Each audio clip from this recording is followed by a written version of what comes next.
ನಮ್ಮ ಎಲ್ಲರ minister professor Bargur Ramachandra Ballari ಉದ್ಘಾಟನೆ ಮತ್ತು ಪ್ರಶಸ್ತಿ ಪ್ರದಾನ ಮಾಡಬೇಕಂತ ಹೇಳ್ಬಿಟ್ಟು ಮೇಷ್ಟ್ರು ಕೇಳಿಕೊಂಡಾಗ ಮೇಷ್ಟ್ರು ತುಮಕೂರು ಹೃದಯದಿಂದ ಬಂದಿದ್ದಾರೆ. ಅವರನ್ನು ನಾನು ಪ್ರೀತಿಪೂರ್ವಕವಾಗಿ ಈ ಕಾರ್ಯಕ್ರಮದಲ್ಲಿ ಸ್ವಾಗತಿಸುತ್ತೇನೆ. ಕೆಲವು ಮಾತುಗಳನ್ನು ಹಂಚಿಕೊಳ್ಳದೆ ಹೋದರೆ ಅದು ಅಪೂರ್ಣವಾಗಿರುತ್ತೆ. ಡಾಕ್ಟರ್ ರಾಜ್ಕುಮಾರ್ ಅವರನ್ನು ನಾನು ಮೊದಲು ನೋಡಿದ್ದು ತುಮಕೂರಿನಲ್ಲಿ ಹೈಸ್ಕೂಲ್ ವಿದ್ಯಾರ್ಥಿಯಾಗಿದ್ದ ಸಂದರ್ಭದಲ್ಲಿ 1961-62ರಲ್ಲಿ ಕರ್ನಾಟಕದಲ್ಲಿ ಆಗ ಬಹಳ ಪ್ರವಾಹ ಬಂದು ಜನ ಕಷ್ಟಕ್ಕೀಡಾಗಿದ್ದರು. ಆಗ ಪ್ರಜಾವಾಣಿ ಪತ್ರಿಕೆಯ ನೇತೃತ್ವದಲ್ಲಿ ಸಿನಿಮಾ ಕಲಾವಿದರೆಲ್ಲ ಬಂದು ಯಾಕೆ ಕರ್ನಾಟಕವನ್ನು ಸುತ್ತಬಾರದು, ಜನರಿಗಾಗಿ ಸಹಾಯ ಮಾಡೋದಕ್ಕಾಗಿ ಒಂದು ಸಂಗ್ರಹ ಮಾಡಬಾರ್ದು ಹಣವನ್ನು ಅಂತ ಅವರೊಂದು ಯೋಜನೆಯನ್ನು ಇಟ್ಟಾಗ ರಾಜ್ಕುಮಾರ್ ಅವರಿಗೆ ಇನ್ನೂ ಡಾಕ್ಟರ್ ಆಗಿರಲಿಲ್ಲ. ಅವರು ರಾಜ್ಕುಮಾರ್ ಅವರ ನೇತೃತ್ವದಲ್ಲಿ ಕನ್ನಡದ ಎಲ್ಲ ಚಲನಚಿತ್ರ ಕಲಾವಿದರನ್ನು ಮದ್ರಾಸಿನಿಂದ ಬಂದು ಇಡೀ ಕರ್ನಾಟಕವನ್ನು 1 ತಿಂಗಳು ಸುತ್ತಿದ್ರು. ಆ ಸುತ್ತುತ್ತಾ ಇರೋ ಸಂದರ್ಭದಲ್ಲಿ ತುಮಕೂರಿಗೆ ಅವರು ಬಂದಾಗ ಸುಮಾರು ರಾತ್ರಿ 10 ಗಂಟೆ ಆಗಿತ್ತು. ಈಗ ಪೋಸ್ಟ್ ಆಫೀಸ್ ಇದೆಯಲ್ಲ, ಪೋಸ್ಟ್ ಆಫೀಸ್ ಚೌಕದ ಹತ್ರ ನಾನು ಕಾಯ್ತಾ ನಿಂತಿದ್ದೆ, ಒಬ್ಬ ಹೈಸ್ಕೂಲ್ ವಿದ್ಯಾರ್ಥಿ. ಆಗ ಅವರು ತೆರೆದ ಜೀಪ್ನಲ್ಲಿ ಬಂದರು. ಅನೇಕ ಕಲಾವಿದರಿದ್ದರು. ಎಲ್ಲರಿಂದ ಹಣ ಸಂಗ್ರಹಿಸಿಕೊಂಡು ರಸ್ತೆಯಲ್ಲಿ ಹೋಗ್ತಾ ಇದ್ರು. ರಾಜ್ಕುಮಾರ್ ಅವರನ್ನು ನೋಡಿದ್ದು ಆಗ ನಾನು ಮೊಟ್ಟ ಮೊದಲ ಬಾರಿಗೆ. ಅದನ್ನೇ ಯಾಕೆ ಜ್ಞಾಪಿಸ್ಕೊಳ್ತಿದ್ದೀನಿ ಅಂದರೆ, ರಾಜ್ಕುಮಾರ್ ಏನು ಮಾಡಿದ್ದಾರೆ ಅನ್ನೋದಕ್ಕೆ ಇದು ಮಾಡಿದ್ದಾರೆ ಅಂತ ಹೇಳೋದಕ್ಕಾಗಿ. ರಾಜ್ಕುಮಾರ್ ಸಮಾಜಕ್ಕೆ ಏನೆಲ್ಲ ಮಾಡಿದ್ದಾರೆ ಅನ್ನೋದಕ್ಕೆ ಅದೊಂದು ದೊಡ್ಡ ಸಾಕ್ಷಿ. ಅದು 1961-62ರಲ್ಲಿ ನಡೆದಂಥ ಘಟನೆ. ಆ ನಂತರದಲ್ಲಿ ಅವರು ನಾನು ವಿದ್ಯಾರ್ಥಿಯಾಗಿದ್ದಾಗಲೇ ಎಚ್ ಎಂ ನಾಯಕ ನಾಟಕ ಆಡೋದಕ್ಕೆ ಬಂದರು. ತುಮಕೂರಿಗೇನೇನೆ 3 ದಿವಸ ಎಚ್ ಎಂ ನಾಯಕ ನಾಟಕ ಆಡಿದರು. ಅವರು ಎಚ್ ಎಂ ನಾಯಕ ಪಾತ್ರ ಮಾಡ್ತಾ ಇದ್ರು. ಅದನ್ನ ಆಡಿದ್ದು ಸಹ ಮಹಾದೇವ ಸ್ವಾಮಿ ಅನ್ನೋರ ನಾಟಕದ ಕಂಪನಿ ಲಾಸ್ ಆಗಿದ್ದರಿಂದ, ನಷ್ಟಕ್ಕೆ ಒಳಗಾಗೋದ್ರಿಂದ ಅವ್ರಿಗಾಗಿ ಸಹಾಯಾರ್ಥವಾಗಿ ಆಡೋದಕ್ಕಾಗಿ ಮದ್ರಾಸ್ನಿಂದ ಬಂದರು. ಅವ್ರ ಜೊತೆಲಿ ನರಸಿಂಹರಾಜು ಇದ್ರು, ಬಾಲಕೃಷ್ಣ ಅವರಿದ್ರು. ನಾನು 3 ದಿನ 8 ಆಣೆ ಕೊಟ್ಟು ಚಾಪೆ ಮೇಲೆ ಕೂತ್ಕೊಂಡು 3 ದಿನ ಎಚ್ ಎಂ ನಾಯಕ ನಾಟಕವನ್ನು ನೋಡಿದ್ದೇನೆ ನಾನು. ಅದರ ಜೊತೆಗೆ ಎಚ್ ಎಂ ನಾಯಕ ಪಾತ್ರ ಮಾಡಿದಾಗ ನೋಡ್ತೀವಿ ಮೀಸೆ ಗೀಸೆ ಇಟ್ಕೊಂಡು, ಅದು ಹಂಪಿಯ ಮಧ್ಯೆ ನಿಂತ್ಕೊಂಡು ಅವ್ರು ಹೇಳ್ತಾ ಇದ್ದಂಥ ಸಂಭಾಷಣೆ ಕೇಳಿ ರೋಮಾಂಚಿತರಾದಂಥ ಒಂದು ಸಂದರ್ಭ ಬೇರೆ ಅದು. ಆದ್ರೆ ಅವ್ರು ನಿಜವಾದ ರಾಜ್ಕುಮಾರ್ನ ಹೆಂಗೆ ನೋಡೋದು, ಅಲ್ಲಿ ಎಚ್ ಎಂ ನಾಯಕ ರಾಜ್ಕುಮಾರ್ ನೋಡ್ತಾ ಇದ್ದಿದ್ದು. ಹಾಗಾಗಿ ನಾನು ಏನು ಮಾಡ್ತಾ ಇದ್ದೆ ಅಂದರೆ, ಅವ್ರ ಕಂಪ್ನಿಗೆ ಒಂದು ಸ್ವಲ್ಪ ಮುಂಚೆ ಬರೋರಲ್ಲ, ಮೇಕಪ್ ಹಾಕೊಳ್ಳೋದಕ್ಕಾಗಿ ಬರಬೇಕಿತ್ತು ನೋಡಿ. ಆ ಮುಂಚೆ ಬಂದು ಕಾರಲ್ಲಿ ಕರ್ಕೊಂಬರೋರು, ಅಲ್ಲಿ ಇಳಿಸೋರು, ಒಳಗಡೆ ಹೋಗೋ ಅಷ್ಟೊತ್ತಿಗೆ ಒಂದಷ್ಟು ಇಲ್ಲಿಂದ ಆ ಬಾಗಿಲ ಹತ್ರ ಹೋಗೋಷ್ಟು ದೂರ ಇರೋದಲ್ಲ, ಅವಾಗ ನಿಜವಾದ ರಾಜ್ಕುಮಾರ್ ಕಾಣಿಸೋದು ನಮಗೆ. ಕಾಯ್ತಾ ನಿಂತಿರ್ತಿದ್ದೆ 3 ದಿನ ಕಾದು. ರಾಜ್ಕುಮಾರ್ ಆ ಶ್ವೇತವರ್ಣ ಬಟ್ಟೆಯನ್ನು ಧರಿಸಿದಂತಹ ರಾಜ್ಕುಮಾರರನ್ನ ಈಗ ನೋಡಿ ಆನಂದ ಪಟ್ಟದ್ದುಂಟು. ಮುಂದೆ ನಾಮುಚ್ಚಿಲ್ ಮೇಲೆ ನೋಡಿದ್ದೆ 3ನೇ ಸರಿ. ಜಯಂತಿ ಅವರ ಜೊತೆ ಒಂದು ಸಿನಿಮಾದ ಚಿತ್ರೀಕರಣಕ್ಕೆ ಬಂದಿದ್ರು. ತುಮಕೂರಿಂದ ಸೈಕಲ್ ಹಾಕ್ಕೊಂಡೋಗಿ ನಾಮುಚಿಲ್ಮೆ ಹತ್ರ ದೂರದಲ್ಲಿ ನಿಂತು ರಾಜ್ಕುಮಾರ್ ಅವರನ್ನು ನೋಡಿದ್ರು. ಹೀಗೆ ದೂರದಲ್ಲಿಯೇ ನಿಂತು ನೋಡ್ತಾ ಇದ್ದಂತಹ ನಾನು ಸುಮಾರು 1.5 ದಶಕಕ್ಕೂ ಹೆಚ್ಚು ಕಾಲ, ಬಹುಶಃ 1.5 ದಶಕಕ್ಕೂ ತುಂಬ ಹೆಚ್ಚು ಕಾಲನೇ, 2 ದಶಕ ಅಂತ ಇಟ್ಕೊಳ್ಳಿ. ಸೊ ಅಷ್ಟು ಕಾಲ ಅವರ ಆತ್ಮೀಯನಾಗುವ ಒಂದು ಅವಕಾಶ ದೊರಕಿದ್ದಿದೆಯಲ್ಲ, ಅದು ಹಳ್ಳಿ ಹುಡುಗನಿಗೊಬ್ಬನಿಗೆ ಲಭಿಸಿದಂತಹ ಒಂದು ದೊಡ್ಡ ಅವಕಾಶ ಅಂತ ನಾನು ಅಂದ್ಕೊಂಡಿದ್ದೇನೆ. ಯಾಕಂದ್ರೆ ಅವರು ಹಳ್ಳಿಯಿಂದಲೇ ಬಂದಿದ್ರು, ನಾನು ಹಳ್ಳಿಯಿಂದ ಬಂದಿದ್ದೆ. ಅವರು ನನಗೆ ಆತ್ಮೀಯರಾದರು. ನನ್ನನ್ನು ಕರೆಸ್ಕೊಂಡು ಮಾತಾಡ್ತಿದ್ರು, ನಮ್ಮ ಮನೆಗೆ ಬರ್ತಾ ಇದ್ರು, ಊಟ ಮಾಡ್ತಿದ್ರು. ಇದೆಲ್ಲ ಸಾಧ್ಯವ ಅಂತ ಇವತ್ತು ಕನಸು ಅಂತ ಅನ್ನಿಸ್ಕೊಳ್ಳುತ್ತೆ. ತುಮಕೂರಿನಲ್ಲಿ ದೂರದಲ್ಲಿ ನೋಡಿದ ನಾನು ಎಷ್ಟು ಸಮೀಪ ಆದದ್ದು ಬಹುಶಃ ನನ್ನ ಬದುಕಿನ ಬಹಳ ಒಂದು ದೊಡ್ಡ ಘಟನೆ ಅಂತಲೇ ನಾನು ಭಾವಿಸ್ಕೊಂಡಿದ್ದೆ. ನಟರು ಆದ್ರಿಂದ ನೋಡ್ಬೇಕಾದ್ರೆ ನಾವು ಹುಡುಗರಾಗಿದ್ದಾಗ ಸಿನಿಮಾ ನಟರು ಅನ್ನೋದಕ್ಕೆ ರೋಮಾಂಚನ ಆಗ್ತಿತ್ತು.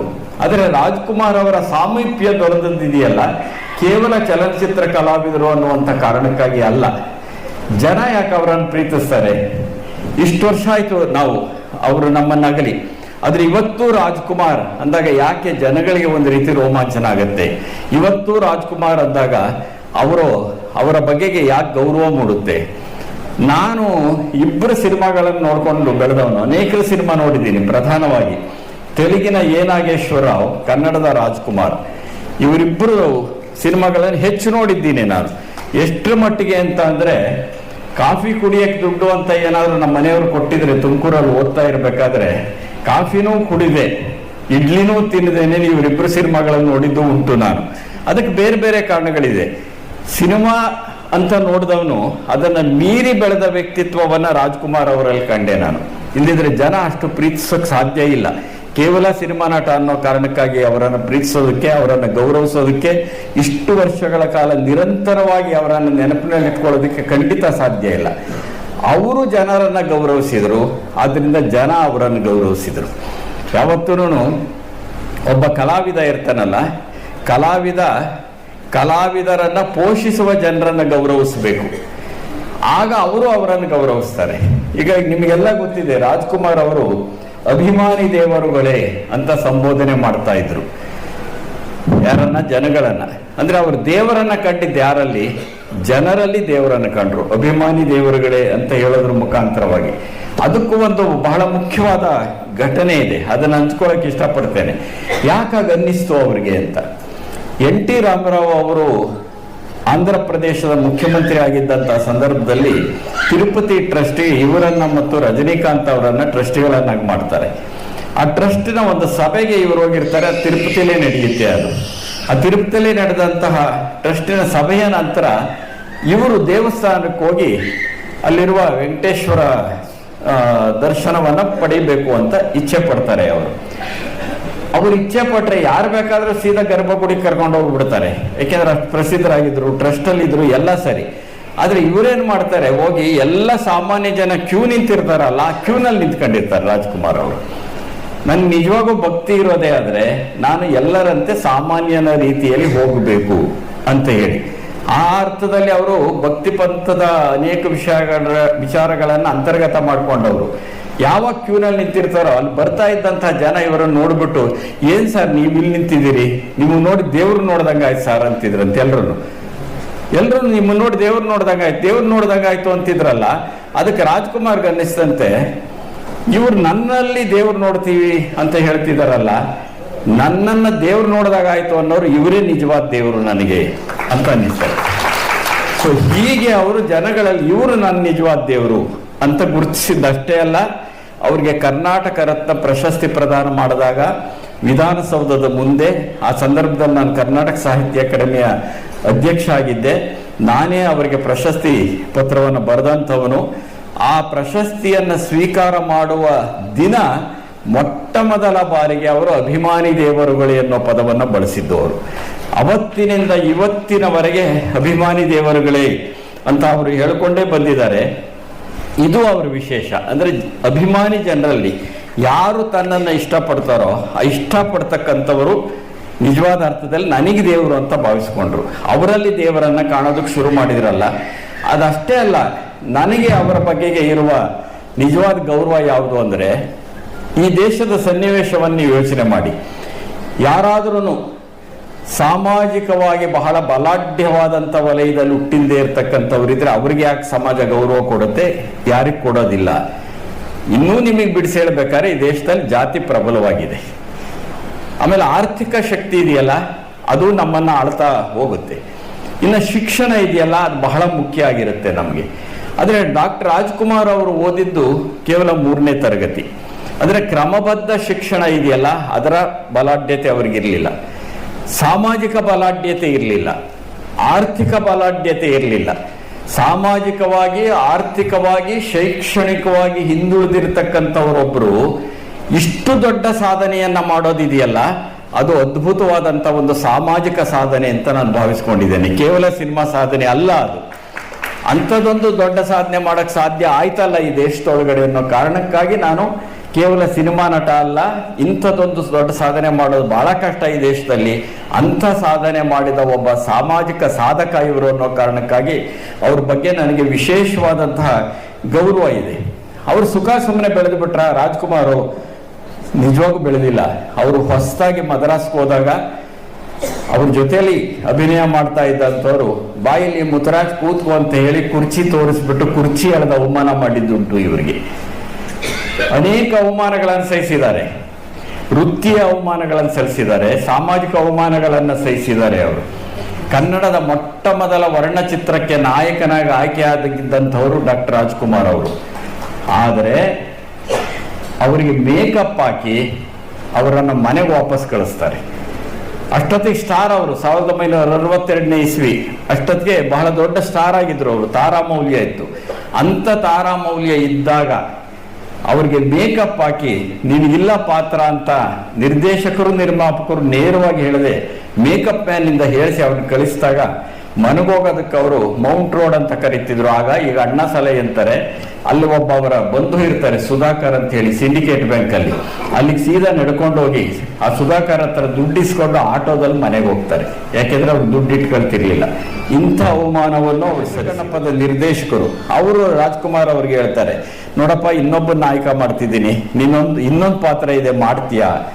ಮಾಡ್ತೀನಿ ಸ್ವಾಮಿ, ನಾನು ಬಂದಿರೋದೇ ಹೊಟ್ಟೆಪಾಡಿಗೆ ಅಂತ ಮಾಡ್ತಾರೆ. ಆಗ ಒಂದು ಪತ್ರಿಕೆ ಇವ್ರ ಬಗ್ಗೆ ಬರೀತು, ಈ ದೊಗಲೆ ಪ್ಯಾಂಟಿನ ನಟನನ್ನು ನೋಡುವುದು ಕನ್ನಡಿಗರ ದೌರ್ಭಾಗ್ಯ ಅಂತ ಬರೀತು. ಆದ್ರೆ ಯಾರು ದೌರ್ಭಾಗ್ಯ ಅಂತ ಹೀಗಳಿದ್ರೋ, ಆದ್ರೆ ಕರ್ನಾಟಕದ ಜನ ಅವರನ್ನು ನಮ್ಮ ಸೌಭಾಗ್ಯ ಅಂತ ತಿಳ್ಕೊಂಡ್ರು. ಇದೇ ಆದಂತಹ ಬದಲಾವಣೆ. ಅಂದ್ರೆ ನಾನು ಈ ಘಟನೆಗಳನ್ನ ಯಾಕೆ ಹೇಳ್ತೀನಿ ಅಂತಂದ್ರೆ, ರಾಜ್ಕುಮಾರ್ ಅಂತಿರಲ್ಲಪ್ಪ, ಅವ್ರು ಏನ್ ಮಾಡಿದ್ರು ಅಂತ ಕೇಳೋರುಂಟು. ಆಮೇಲೆ ಅವ್ರನ್ನ ಯಾಕೆ ಅಷ್ಟು ಹೊಗಳಬೇಕು ಅಂತ ಕೇಳೋರುಂಟು. ಅಂದ್ರೆ ಅನೇಕ ಸಾಮಾಜಿಕ ಅವಮಾನಗಳನ್ನ ಅನುಭವಿಸಿ ಅವರು ಅಷ್ಟೆತ್ತರಕ್ಕೆ ಬರೆದಿದ್ದಾರೆ. ಅದರ ಪಟ್ಟಿನೇ ಕೊಡಬಲ್ಲೆ ನಾನು, ಅದ್ರ ಪಟ್ಟಿ ಕೊಡೋದಕ್ಕೆ 1 ಗಂಟೆ ತಗೊಳ್ಬಲ್ಲೆ. ಆದ್ರೆ ಇಲ್ಲಿ ಹೇಳಕ್ ಇಷ್ಟಪಡೋದಿಲ್ಲ, ಅನೇಕರು ಆ ತರ ಬೆಳೆದಿದ್ದಾರೆ ನಮ್ಮಲ್ಲಿ. ಅನೇಕರು ನಿಜವಾದ ಶೈಕ್ಷಣಿಕ ಹಿನ್ನೆಲೆ ಇಲ್ಲದೆ ಇರೋರು, ಆರ್ಥಿಕ ಹಿನ್ನೆಲೆ ಇಲ್ಲದೆ ಇರೋರು, ಸಾಮಾಜಿಕ ಹಿನ್ನೆಲೆ ಇಲ್ಲದೆ ಇರತಕ್ಕಂಥವರು ಒಂದು ಕ್ಷೇತ್ರದಲ್ಲಿ ಮುಂದಕ್ಕೆ ಬರೋದು ಎಷ್ಟು ಕಷ್ಟ. ಅದು ಸಾಂಸ್ಕೃತಿಕ ಕ್ಷೇತ್ರ ಇರ್ಬೋದು, ಸಿನಿಮಾ ಕ್ಷೇತ್ರ ಇರ್ಬೋದು, ಯಾವುದೇ ಕ್ಷೇತ್ರ ಇರ್ಬೋದು. ಅಂಥದ್ರ ಮಧ್ಯೆ ಇದ್ದು ಮೌನದಲ್ಲಿಯೇ ಅದಕ್ಕೆ ಉತ್ತರವನ್ನು ಕೊಟ್ಟರು, ಪ್ರತಿಭೆಯಿಂದ ಪ್ರತ್ಯುತ್ತರವನ್ನು ಕೊಟ್ರಲ್ಲ, ಅದಕ್ಕೆ ನನಗೆ ರಾಜ್ಕುಮಾರ್ ಇಷ್ಟ. ಅವರು ಪ್ರತಿಭೆಯ ಮುಖಾಂತರವಾಗಿ ಪ್ರತ್ಯುತ್ತರ ಕೊಟ್ಟಂಥವ್ರು. ಆಮೇಲೆ ಅವರ ತೆರೆಯ ಮೇಲೆ ಹೇಗಿದ್ರೋ ಆ ಸಾರ್ವಜನಿಕ ನಡವಳಿಕೆಯ ನಿಜವಾದಂತಹ ಒಬ್ಬ ಪ್ರತಿನಿಧಿ ಅವರು. ಸರಳತೆಗೆ ಸಂಪತ್ತಿನ ಸ್ಥಾನವನ್ನು ಕೊಟ್ಟವರು, ವಿನಯಕ್ಕೆ ವಿದ್ವತ್ತಿನ ಸ್ಥಾನವನ್ನು ಕೊಟ್ಟವರು ರಾಜ್ಕುಮಾರ್. ಇವಾಗ ವಿನಯವನ್ನ ನೀವು ನೋಡ್ಬೋದು, ಎಂದು ತಲೆಗೆ ಹಚ್ಕೊಳ್ಳಿಲ್ಲ ಅವರು, ತನ್ನ ಕೀರ್ತಿಯನ್ನು ಹಂಚ್ಕೊಳ್ಳಿಲ್ಲ. ನನಗೆ ಎಷ್ಟೋ ಸಾರಿ ಹೇಳ್ತಾ ಇದ್ರು ಅವರು, ಸರ್ ಇದು ನಮ್ಮ ಕಸುಬು ಸರ್ ಮಾಡ್ತಾ ಇದ್ದೀವಿ, ಎಲ್ಲ ಹೊಟ್ಟೆಪಾಡಿಗೆ ಸರ್ ನಾನು ಮಾಡ್ತಿರೋದು. ಜನ ಪಾಪ ಕನ್ನಡ ಸೇವೆ ಅಂತ ಕರೀತಾರೆ, ಆದ್ರೆ ನಾನು ಬಂದಿದ್ದಿಲ್ಲಿ ಹೊಟ್ಟೆಪಾಡಿಗೆ ಮಾಡ್ತಿದ್ದೀನಿ. ಜನ ಮಾಡಿಸ್ತಿದ್ದಾರೆ, ನಾನು ಮಾಡ್ತಿದ್ದೀನಿ. ಅವರು ಆಡುವ ಎಲ್ಲ ಮಾತುಗಳಲ್ಲಿಯೂ ಜನ ಅನ್ನೋದು ಬಂದೇ ಹೋಗ್ತಾ ಇತ್ತು. ಅಂದ್ರೆ ಆ ಜನಕೇಂದ್ರಿತವಾದಂತಹ ನಡವಳಿಕೆ, ಜನಕೇಂದ್ರಿತವಾದಂತಹ ಒಂದು ಸ್ವಭಾವ ಇದೆಯಲ್ಲ, ಅದು ಅವರಲ್ಲಿ ಸರಳತೆಯನ್ನ, ವಿನಯವನ್ನ ತಂದುಕೊಟ್ಟದ್ದು ಉಂಟು. ಇನ್ನೊಂದು ಬಹಳ ಮುಖ್ಯವಾದ ಮಾತಿದೆ ಅವರಿಂದ, ಇದು ಇವತ್ತಿನ ಸಂದರ್ಭದಲ್ಲೂ ಬಹಳ ಮುಖ್ಯವಾದ್ದು. ನನ್ನ ಸಿನಿಮಾಗಳನ್ನ ಎಲ್ಲ ಜಾತಿಯವರು ನೋಡ್ತಾರೆ, ನಾನು ಎಲ್ಲ ಜಾತಿಯವರ ಅನ್ನವನ್ನು ತಿಂದು ಬೆಳೆದಿದ್ದೇನೆ, ಹಾಗಾಗಿ ಎಲ್ಲ ಜಾತಿಗಳು ನನ್ನ ಜಾತಿಗಳು ಅಥವಾ ನನಗೆ ಜಾತಿಯೇ ಇಲ್ಲ ಅಂತ ಹೇಳಿದರು. ಇದು ರಾಜ್ಕುಮಾರ್. ನನಗೆ ಜಾತಿಯೇ ಇಲ್ಲ ಅಂತ ಒಬ್ಬ ಸಿನಿಮಾ ನಟ ಹೇಳೋದಿದೆಯಲ್ಲ, ಅದು ಬಹಳ ಮುಖ್ಯವಾದ. ಯಾಕೆಂದ್ರೆ ಅವ್ರಿಗೆ ಲಕ್ಷಾಂತರ ಕೋಟ್ಯಾಂತರ ಜನ ಅವರನ್ನು ಅನುಸರಿಸ್ತಕ್ಕಂಥವ್ರು ಇರ್ತಾರೆ. ಅಂಥ ಒಂದು ನಿಲುವು ಅವ್ರಿಗಿತ್ತು. ಹಾಗಾಗಿ ಎಂದೂ ಅವರು ತಮ್ಮ ಜಾತಿಯನ್ನ ಅಥವಾ ಜಾತಿ ಪ್ರಜ್ಞೆಯನ್ನು ಹೊರಗಡೆ ಹಾಕಿದವರಲ್ಲ, ಅವರಲ್ಲಿ ಇರಲೂ ಇಲ್ಲ. ಅದು ಅವರಲ್ಲಿ ಇದ್ದದ್ದೇನು ಅಂದ್ರೆ ನಮ್ಮ ಕಸುಬು ಅನ್ನೋರು. ಅವ್ರು ಯಾವಾಗಲೂ ಕಸುಬು ಅನ್ನೋದು ಜನಪದೀಯವಾದಂಥ ಒಂದು ಪರಿಭಾಷೆ. ಅದು ಅನೇಕ ಕಸುಬುಗಳು ಮಾಡ್ತಿದ್ದಾರೆ, ಜನಪದ ಕಲಾವಿದರು ಮಾಡ್ತಿರ್ತಾರೆ. ರಂಗಭೂಮಿಯವರು ನಮ್ಮ ಕಸುಬು ಅಂದ್ಕೋತಾರೆ, ಸಿನಿಮಾನು ನಮ್ಮ ಕಸುಬು ಅಂತ ಹೇಳ್ತಕ್ಕಂಥವರಾಗಿದ್ರು. ಅವರು ಬಹಳ ಮುಖ್ಯ ಏನು, ಕನ್ನಡ ಚಿತ್ರರಂಗದಲ್ಲಿ ಅವರು ಮಾಡಿದ್ದಿದೆಯಲ್ಲ. ಆನಾ ಕೃಷ್ಣರಾಯರು ಒಂದು ಮಾತು ಹೇಳ್ತಾರೆ, ರಾಜ್ಕುಮಾರ್ ಅವರು ಕನ್ನಡ ಚಿತ್ರಗಳಲ್ಲಿ ಮಾತ್ರವೇ ಅಭಿನಯಿಸ್ತೇನೆ ಎನ್ನುವ ಒಂದು ಸಂಕಲ್ಪವನ್ನ ಮಾಡದೆ ಹೋಗಿದ್ದಿದ್ರೆ ಕನ್ನಡ ಚಲನಚಿತ್ರ ರಂಗ ಎನ್ನುವ ಒಂದು ಪ್ರತ್ಯೇಕ ಅಸ್ತಿತ್ವವೇ ಇರ್ತಾ ಇರಲಿಲ್ಲ ಅಂತ ಆನಾ ಕೃಷ್ಣರಾಯರು ಹೇಳ್ತಾರೆ. ಆನಾ ಕೃಷ್ಣರಾಯರು ಕಾದಂಬರಿ ಸಾರ್ವಭೌಮ ಅಂತ ಅನ್ನಿಸ್ಕೊಂಡವರು, ರಾಜ್ಕುಮಾರ್ ಅವರು ನಟ ಸಾರ್ವಭೌಮ ಅನ್ನಿಸ್ಕೊಂಡವರು. ಆ ಕಾದಂಬರಿ ಸಾರ್ವಭೌಮ, ಈ ನಟ ಸಾರ್ವಭೌಮ ಅನ್ನುವ ಹೆಸರಿಗೆ ಭಾಜನರಾದಂಥ ರಾಜ್ಕುಮಾರ್ ಬಗ್ಗೆ ಹೇಳೋದು ಹೀಗೆ. ರಾಜ್ಕುಮಾರ್ ಕನ್ನಡ ಚಿತ್ರರಂಗ ಕೊಟ್ಟಿದ್ದೇನೆಂದ್ರೆ, ಎಲ್ಲೋ ಇದ್ದ ಜನರನ್ನ ಥಿಯೇಟ್ರಿಗೆ ಕರ್ಕೊಂಡ್ಬಂದ್ರು, ನೋಡೋಕೆ ಮಾಡಿದ್ರು. ಆ ಥಿಯೇಟ್ರಲ್ಲಿ ಹೇಗಿತ್ತು, ಥಿಯೇಟ್ರಲ್ಲಿ ಏನೇನೋ ಎಂತೆಂಥದೋ ಸಿನಿಮಾ ಮಾಡಿದ್ರ ನೀವು ನೋಡಿ? ಇಲ್ಲ. ಅವ್ರು ಮಾಡಿದ ಯಾವುದೇ ಸಿನಿಮಾಗಳಿದಾವಲ್ಲ, ಯಾವ ಸಿನಿಮಾಗಳೂ ನಮ್ಮಲ್ಲಿ ಒಂದು ಅನೈತಿಕ ಸಂದೇಶವನ್ನು ಕೊಡುವಂಥ ಸಿನಿಮಾಗಳಲ್ಲ ಅವು. ಯಾವನ್ನು ಆ ಥರದ ವಸ್ತುಗಳನ್ನು ಆಯ್ಕೆ ಮಾಡಿಕೊಂಡ್ರು. ತಾರಾಮೌಲ್ಯ ಬಂದ್ಮೇಲೆ ಯಾರು ತಾರೆಯರಾಗಿರ್ತಾರೋ ಅವ್ರು ಹೇಳಿದ ವಸ್ತುನೇ ಸಿನಿಮಾ ಆಗೋದು, ನಿರ್ದೇಶಕರು ನಿರ್ಮಾಪಕರು ಹೇಳಿದ್ದಲ್ಲ. ಸಿನಿಮಾ ರಂಗದ ಒಂದು ಸತ್ಯ, ಅದು ವಾಸ್ತವ. ಆಮೇಲೆ ಅವರ ಸರಳತೆಗೆ ಒಂದು 2-3 ಉದಾಹರಣೆ ಕೂಡ. ಸಂಜೆ ಹೊತ್ತು ವಾಕಿಂಗ್ ಹೋಗ್ತಾ ಇದ್ರು ಸದಾಶಿವನಗರದ ಮನೆ, ಬೆಂಗಳೂರಿಗೆ ಬಂದ್ಮೇಲೆ. ಮುಂಚೆ ಅವರಿದ್ದದ್ದು ಚೆನ್ನೈಯಲ್ಲಿದ್ದದ್ದು. ಹೋಗ್ತಾ ಇರ್ಬೇಕಾದ್ರೆ ಇದಕ್ಕಿದ್ದಾಗೇನೆ ಯಾವುದೋ ಒಂದು ಮನೆ ಕಟ್ತಾ ಇರ್ತಾರೆ. ಅಲ್ಲಿ ಆ ಮನೆ ಕಟ್ಟ ವಾಚ್ ಬಂದಿರ್ತಾರೆ ನೋಡಿ, ಅಲ್ಲಿಂದ ಒಂದು ಕೋಳಿ ಸಾರಿನ ವಾಸನೆ ಬಂದ್ಬಿಡುತ್ತೆ ಇವರಿಗೆ. ಸ್ವಲ್ಪ ಚಿಕನ್ ಪ್ರಿಯರು ಅವರು ಸಾಮಾನ್ಯವಾಗಿ. ಗುರುವಾರದ ದಿವಸ ಮಾತ್ರ ಅದು ರಾಘವೇಂದ್ರ ಸ್ವಾಮಿಯವ್ರ ಪಾತ್ರ ಮಾಡಿಬಿಟ್ರಲ್ಲ, ಆಗ ಮಾಡಲೇಬಾರದು ಅಂತ ಅನೇಕರು ಇವ್ರ ಮೇಲೆ ಏನೇನೋ ದೂರ ಹೇಳಿದ್ರು. ಅದ್ರ ಒಂದು ಕತೆ ಬೇರೆ ಇದೆ. ಅದಕ್ಕೆ ನಾನು ತಮಾಷೆ ಮಾಡ್ತಿದ್ದೆ, ಯಾರ್ಯಾರು ಏನೇನೋ ಹೇಳಿದ್ರು ಸರ್ ನೀವು ಮಾಡಿಬಿಟ್ರಿ ರಾಘವೇಂದ್ರ ಸ್ವಾಮಿ ಅವ್ರನ್ನ, ರಾಘವೇಂದ್ರ ಸ್ವಾಮಿ ರೇಟ್ ಹೆಚ್ಚಿಸ್ಬಿಟ್ರಿ ಸರ್ ಅಂತಿದ್ದೆ ನಾನು ಅವರಿಗೆ ಎಷ್ಟೋ ಸಾರಿ. ಸೊ ಆ ರಾಘವೇಂದ್ರ ಸ್ವಾಮಿಯ ಕಾರಣಕ್ಕಾಗಿಯೋ ಏನೋ ಗೊತ್ತಿಲ್ಲ, ಗುರುವಾರ ಬಿಟ್ಟು ಉಳಿದ ದಿವಸ ಎಲ್ಲ ಅವ್ರು ಚಿಕನ್ ಸಾಮಾನ್ಯವಾಗಿ ತಿಂತಾ ಇದ್ದದ್ದು. ಗುರುವಾರನೇ ಯಾವತ್ತಾರು ನಮ್ಮ ಮನೆಗೆ ಬಂದ್ರೆ ಆಯ್ಕೆ ಮಾಡ್ಕೊಳ್ತಿದ್ದದ್ದು. ಅವರು ನಮ್ಮ ಮನೆಯವರು ಒಬ್ಬಟ್ಟು ಮಾಡಿ ಅಮ್ಮ ಅಂತ ಬರ್ತಿದ್ರು. ಅವ್ರು ಒಂದ್ ದಿವಸ ಹಿಂಗೆ ಹೋಗ್ತಾ ಇದ್ರಂತೆ, ವಾಕಿಂಗ್ ಹೋಗ್ತಾ ಇರೋ ಸಂದರ್ಭದಲ್ಲಿ ಯಾವಾಗ ಚಿಕನ್ ಸಾರಿನ ವಾಸನೆ ಬಂತೋ, ಜೊತೆಲಿ ಚೆನ್ನ ಅಂತ ಇರ್ತಾನೆ ಯಾವಾಗಲೂ ಒಬ್ಬ, ಅವರಿಗೆ ಜೊತೆಲಿ ನೋಡಿ ಚೆನ್ನಾಗಿ ಹೋಗ್ಬಿಟ್ಟು ಕೇಳ್ಕೊಂಬಾರ, ಅಲ್ಲಿ ಊಟ ಮಾಡಬೇಕು ಅಂತಾರೆ. ನೋಡಿ ರಾಜ್ಕುಮಾರು 200 ಸಿನಿಮಾ ಮಾಡಿದ ಮೇಲೆ, 200 ಅಲ್ಲ ಆ ಟೈಮಿಗೆ 150 ಮೇಲೆ ಮಾಡಿದ್ರು. ಅವಾಗ ನಡೆದ ಘಟನೆ ಇದು. ಹೋಗಿ ಕೇಳ್ಕೊಂಬ ಅಂತ ಅವನು ತಬ್ಬಿಬ್ಬಾಗ್ತಾನೆ. ಹೋಗಿ ಕೇಳು ಅವ್ರನ್ನ. ಕಡೆಗೆ ಇವರೇ ಹೊರಟು ಬಿಡ್ತಾರೆ. ಇವ್ರು ನೋಡ್ಬಿಟ್ಟು ಅವ್ರು ತಬ್ಬಿಬ್ಬಾಗ್ಬಿಡ್ತಾರ. ಅವರೆಲ್ಲ ಒಂದು ಗುಡಿಸಲಲ್ಲಿ ಇದ್ದರು. ಹೋಗ್ಬಿಟ್ಟು ಊಟಕ್ಕೆ ಇಡ್ರಮ್ಮ ಅಂತಾರೆ. ಆ ಕೋಳಿ ಸಾರನ್ನ ಇಟ್ಕೊಂಡು ಚೆನ್ನಾಗಿ ಊಟ ಮಾಡಿಬಿಟ್ಟು ಸೀದಾ ಮನೆಗೆ ಬಂದು ಚಂದನ್ಗೆ 500 ರೂಪಾಯಿ ಕೊಟ್ಟು ಅವ್ರಿಗೆ ಕೊಟ್ಟು ಬಾ ಅಂತ ಕಳಿಸ್ತಾರೆ. ಇದು ರಾಜ್ಕುಮಾರ್ ಸರಳತೆ. ಅಂದ್ರೆ ತಳ ಸಮುದಾಯಗಳ ಜೊತೆ ತಾನು ಗುರುತಿಸ್ಕೊಳ್ಬೇಕು. ಕೂಲಿಕಾರರಿರ್ಬೋದು, ಕಾರ್ಮಿಕರಿರ್ಬೋದು, ತಳ ಸಮುದಾಯದವ್ರು ಇರ್ಬೋದು, ಸಾಮಾಜಿಕ ಕಾರಣಕ್ಕೆ ಅವ್ರ ಜೊತೆ ಗುರುತಿಸ್ಕೊಳ್ಳೋದಿದೆಯಲ್ಲ ಒಬ್ಬ ಮನುಷ್ಯ, ನಾನು ದೊಡ್ಡದಾಗಿ ಬೆಳೆದಿದ್ದೇನೆ ಅನ್ನೋದಲ್ಲ. ಇದನ್ನ ನಾವು ಅಪಜಾತೀಕರಣ ಮತ್ತು ಅಪವರ್ಗೀಕರಣ ಅಂತ ಕರೀತೇವೆ. ಅದು ರಾಜ್ಕುಮಾರ್ ಅವರ ವಿಶೇಷ. ಇನ್ನೊಂದು ಪ್ರಸಂಗ ಹೇಳಬೇಕು, ಮದ್ರಾಸಲ್ಲಿದ್ದಾಗ ನಡೆದಿದ್ದು. ಇದು ಡಾಕ್ಟರ್ ರಾಜ್ಕುಮಾರ್ ಅವರೇ ಹೇಳಿದ್ದು. ಒಂದು ದೊಡ್ಡ ಮಂಚ ತಗೊಳ್ತಾರಂತೆ ಅವ್ರ ಮನೇಲಿ. ದೊಡ್ಡ ಮಂಚ ತಗೊಂಡ್ರು. ಆ ಮಂಚದ ಮೇಲೆ ಮಲಗ್ತಾರೆ. ಬಹಳ ಶ್ರೀಮಂತವಾದ ಮಂಚ. ಇವರಿಗೆ ನಿದ್ದೆನೇ ಬರೋದಿಲ್ಲ. ಮೊದಲನೇ ದಿವಸ ನಿದ್ದೆ ಬರಲಿಲ್ಲ. ಯಾಕೋ ಇದು ಹೊಸ ಮಂಚ, ಬಹುಶಃ ನಿದ್ದೆ ಬರ್ತಿಲ್ವೇನೋ ತನಗೆ ಅಂದ್ಕೊಂಡ್ರು. 2ನೇ ದಿವಸ ನಿದ್ದೆ ಬರಲಿಲ್ಲ. 3ನೇ ದಿವಸ ಬರಲಿಲ್ಲ. ಅವಾಗ ಗೊತ್ತಾಯ್ತು ಈ ಮಂಚಕ್ಕೂ ನನಗೂ ಬರೋದಿಲ್ಲ ಅಂತ. ಆಗೇನು ಮಾಡ್ತಾರೆ, ಮಕ್ಕಳನ್ನ ಕರೆದು ಬಿಟ್ಟು ನೀವೆಲ್ಲ ಮಂಚದ ಮೇಲೆ ಮಲಿಕೊಳ್ಳಿ ಅಂತ ಹೇಳ್ತಾರೆ. ಅವ್ರು ನೆಲದ ಮೇಲೆ ಮಲಿಕೋತಾರೆ. ಕೊನೆ ದಿನದವರೆಗೂ ನೆಲದ ಮೇಲೆ ಹಾಸಿಗೆ ಹಾಸ್ಕೊಂಡೇ ಮಲಗಿದ್ದು, ಮಂಚ ಹತ್ತಲಿಲ್ಲ ರಾಜ್ಕುಮಾರ್. ಇದು ನೆಲ ಮುಟ್ಟಿದ ಮನುಷ್ಯನ ಮನಸ್ಸು. ಇದು ಯಾವಾಗ ಮನುಷ್ಯರು ನೆಲ ಮುಟ್ಟೋಕೆ ಸಾಧ್ಯ ಆಗುತ್ತೋ ಆಗ ಅವ್ರು ನಿಜವಾದ ಅರ್ಥದಲ್ಲಿ ಮನುಷ್ಯ ಆಗ್ತಾರೆ. ಇನ್ನೊಂದು ಪ್ರಸಂಗ ಹೇಳ್ತೇನೆ. ಅವರು ಗೋಕಾಕ್ ಚಳವಳಿ ಸಂದರ್ಭದಲ್ಲಿ ಊರಿಂದ ಊರಿಗೆ ಸುತ್ತಾ ಇರೋವಾಗ ಒಂದು ಊರನ್ನ ಹಾದು ಹೋಗ್ತಾರೆ. ಅಲ್ಲಿ ಸಮಾರಂಭ ಇರೋದಿಲ್ಲ. ಒಂದು 15 ಕಿಲೋಮೀಟರ್ ದಾಟೋಗಿರ್ತಾರೆ. ಆಗ ಅವ್ರ ಜೊತೆಲಿದ್ದ ನಿರ್ದೇಶಕ ಭಗವಾನ್ ಅವರು ರಾಜ್ಕುಮಾರ್ ಅವ್ರಿಗೆ ಹೇಳ್ತಾರೆ, ಆ ಹಾದು ಬಂದ್ವಲ್ಲ ಹಳ್ಳಿ ಹತ್ರ ಕಟ್ಟೆ ಮೇಲೆ ಒಬ್ಬ ಮುದುಕಿ ಹೂನಾರ ಇಟ್ಕೊಂಡು ಕೂತಿದ್ರು ಅಣ್ಣ, ಬಹುಶಃ ನಿಮಗೆ ಇರಬಹುದು ಅಂತಾರೆ. ರಾಜ್ಕುಮಾರ್ ಹೇಳ್ತಾರೆ, ಏನ್ರಿ ಇಷ್ಟು ತಡವಾಗೇನ್ರಿ ಹೇಳೋದು ಅಂತೇಳಿ ಕಾರ್ ನಿಲ್ಲಿಸ್ಬಿಟ್ಟು ನಡೀರಿ ವಾಪಸ್ ಅಂತಾರೆ. ಸೀದಾ ವಾಪಸ್ ಹಳ್ಳಿಗೆ ಕರ್ಕೊಂಡೋಗಿ ಅಜ್ಜಿ ಪಾಪ ಬಹಳ ನೋವಿನಿಂದ ಕೂತಿರುತ್ತೆ. ರಾಜ್ಕುಮಾರ್ ಮುಖ ನೋಡ್ಲಿಲ್ವಲ್ಲ ನಾನು ಅಂತ ಹೇಳಿ ಸೀದಾ ಕರ್ಕೊಂಡು ಹೋಗಿ ಅಲ್ಲಿ ಹೋಗ್ತಾರೆ. ಹೋಗಿ ಅಜ್ಜಿ ಅಲ್ಲೇ ಇರುತ್ತೆ. ಅಜ್ಜಿ ಹಾರ ಹಾಕಕ್ ಬರುತ್ತೆ. ಹಾರ ಇವರು ಹಾಕಿಸ್ಕೊಳ್ಳೋದಿಲ್ಲ. ಅಜ್ಜಿ ಕಾಲಿಗೆ ಬೀಳ್ತಾರೆ. ಹಾರವನ್ನ ಅಜ್ಜಿಗೆ ಹಾಕ್ತಾರೆ. ಅಜ್ಜಿ ಜೊತೆ ಮಾತಾಡ್ತಾರೆ. ಊರಿನವ್ರ ಜೊತೆ ಎಲ್ಲ ಮಾತಾಡ್ತಾರೆ. ಮತ್ತು ವಾಪಸ್ ಬರ್ತಾರೆ. ಇದು ರಾಜ್ಕುಮಾರ್. ಅಂದ್ರೆ ನನ್ನಂತವರಿಗೆ ರಾಜ್ಕುಮಾರ್ ಇಷ್ಟ ಆಗೋದಕ್ಕೆ ಏನ್ ಕಾರಣ, ಅಥವಾ ಜನಕ್ಕೆ ರಾಜ್ಕುಮಾರ್ ಇಷ್ಟ ಆಗೋದಕ್ಕೆ ಏನ್ ಕಾರಣ, ಈ ತರದ ಅನೇಕ ಘಟನೆಗಳನ್ನ ಹೇಳ್ತಾ ಹೋಗ್ಬೋದು. ಕಡೆಗೆ ರಾಜ್ಕುಮಾರ್ ಈ ನಾಡಿಗೆ ಕೊಟ್ಟಿದ್ದೇನು, ಸಿನಿಮಾ ಕ್ಷೇತ್ರವನ್ನು ಅಷ್ಟೇ ಬೆಳೆಸಿದ್ರ ಅಂತ ಅನೇಕ ರಂಗಮಂದಿರಗಳು ಕರ್ನಾಟಕದಲ್ಲಿ ನಿರ್ಮಾಣ ಆಗೋದಕ್ಕೆ ರಾಜ್ಕುಮಾರ್ ಅವರ ಹಣ ಇದೆ. ಸುಮಾರು 105 ಸಂಗೀತ ಸಂಜೆಗಳನ್ನ ಅವ್ರು ಮಾಡಿದ್ದಾರೆ. ಅವರು ಈ ರಾಜ್ಯದಲ್ಲಿ 105 ಸಂಗೀತ ಸಂಜೆಗಳಿಂದ ಬಂದಂತ ಹಣವನ್ನ ರಂಗಮಂದಿರಗಳಿಗೆ ಬೇರೆ ಬೇರೆದಕ್ಕೆ ಕೊಟ್ಟಿದ್ದಾರೆ. ಆ ಕಾಲದಲ್ಲಿ ಪೊಲೀಸ್ ಕಲ್ಯಾಣ ನಿಧಿಗೆ 67 ಲಕ್ಷ ರೂಪಾಯಿಗಳನ್ನು ಕೊಟ್ಟಿದ್ದಾರೆ. ಆ ಕಾಲದಲ್ಲಿ 67 ಲಕ್ಷ ಅಂದ್ರೆ ಎಷ್ಟಿರ್ಬೋದು ಲೆಕ್ಕ ಹಾಕಿ. ಇನ್ನೊಂದು ಶಕ್ತಿಧಾಮ ಅಂತ ನೀವು ಇತ್ತೀಚೆಗೆ ಹೆಸರು ಕೇಳ್ತಿದ್ದೀರಿ ಅಂತ ಅಂದ್ಕೊಂಡಿದ್ದೀನಿ. ಕೆಲವರು ಕೇಳಿದ್ದಿರಬಹುದು ಮುಂಚೆನೂ. ಮೈಸೂರಿನಲ್ಲಿ ಪಾರ್ವತಮ್ಮನವರ ಅಧ್ಯಕ್ಷತೆಯಲ್ಲಿ ಒಂದು ಕಟ್ಟಿದಂತ ಸಂಸ್ಥೆ, ಅಲ್ಲೊಂದು ಕಟ್ಟಡ ಕಟ್ಟಿದ್ದಾರೆ.